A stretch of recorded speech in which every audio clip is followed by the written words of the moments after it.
દેવભૂમિ દ્વારકા જિલ્લામાં ફાયર સેફટીને ધ્યાને લઈ ચેકિંગ હાથ ધરવામાં આવ્યું હતું, ત્યારે માત્ર ફટાકડા લાયસન્સ ધારકો પાસે જ ચેકિંગ કરવામાં આવ્યું હોવાનું જાણવા મળ્યું હતું। દેવભૂમિ દ્વારકા જિલ્લામાં ફાયર સેફટીને ધ્યાને લઈ ચેકિંગ હાથ ધરવામાં આવ્યું હતું, ત્યારે માત્ર ફટાકડા લાયસન્સ ધારકો પાસે જ ચેકિંગ કરવામાં આવ્યું હોવાનું જાણવા મળ્યું હતું।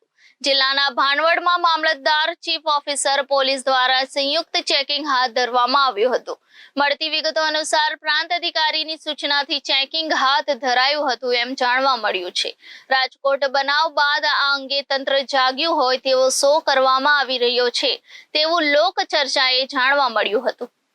પ્રાંત સાહેબ ખંભાળિયાની સૂચના અનુસાર કાયમી ભાણવડ તાલુકામાં આવેલ કાયમી ફટાકડા લાયસન્સની ચેક કરવાની સૂચના થઈ આવેલ હતી, જે પૈકી ભાણવડમાં કુલ 4 કાયમી ફટાકડાદાર હતા। એમાંથી એક બંધ છે દુકાન, અને એ વ્યક્તિ પોતે હવે લાયસન્સ ચલાવવા માંગતા નથી। 3ની અમે તપાસણી કરી છે।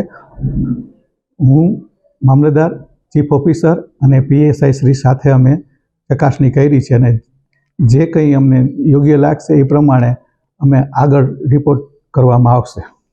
સર, માત્ર ફટાકડાની દુકાન જ કેમ કે રેસ્ટોરન્ટને એ પણ NOC આપી છે કે નહીં તે પણ ચકાસણી કરવામાં આવી પણ હા, અમને અત્યારે એક્સપ્લોઝિવ લાયસન્સ માટે જ અત્યારે કીધું છે, અને એના માટે થઈને નવી ટીમ તૈયાર થશે। એ RMC રાજકોટે હુકમ કરેલ છે, અને એ ચીફ ઓફિસરની નિગરાહીમાં બધી ચકાસણી કરશે, અને એનો કાર્યક્રમ આવી ગયો છે અને ટીમ તૈયાર થાય છે।